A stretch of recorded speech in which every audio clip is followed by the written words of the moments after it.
Bonjour les filles and gents, welcome to my channel. I'm your host, Christina Vergerie. Let me tell you a little bit about myself.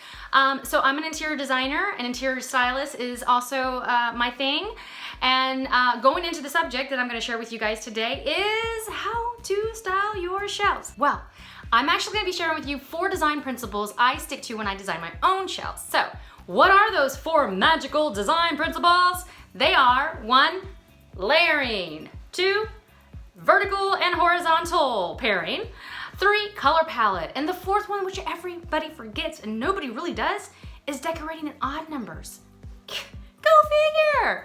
Anyway, I'm gonna go into details about all of this later in the video. So if you like the video, subscribe, hit the subscribe button. No further ado, follow me because we're gonna go start styling our shelves.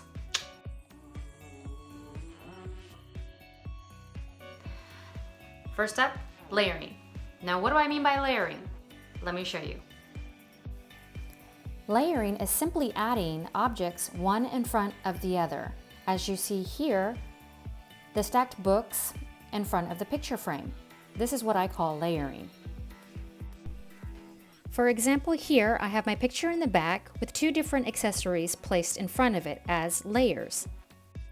2, vertical and horizontal objects. What do I mean by that? Let me show you. What I mean by mixing horizontal and vertical is horizontal and vertical, as I did in the middle shelf, horizontal, with the book being vertical. As you see with the books being horizontal, but yet vertical, and then with the frame being vertical with a horizontal view. And voila, now you have vertical and horizontal accessories, including layering, which creates a balance on your shelves. 3, color palette. For a color palette, I typically stay with 2 primary colors and 1 accent color. For example, my color palette is based off of earthy tones and white. 4, grouping in odd numbers. So what do I mean by that?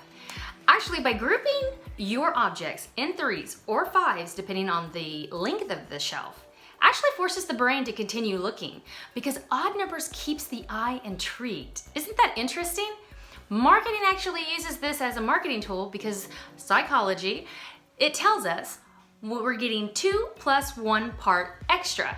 So, ta-da! This is also why the eye also stays intrigued. I am going to show you now how that is done.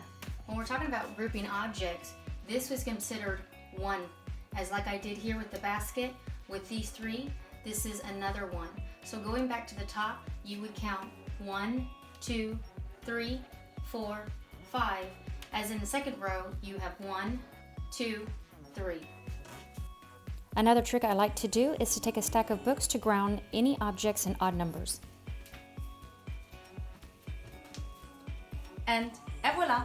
Well, I hope you like it. I hope you learned something. And comment below. Let me know if you have any questions. I'll be doing some more of these how-tos and maybe something a little bit more special. We'll see.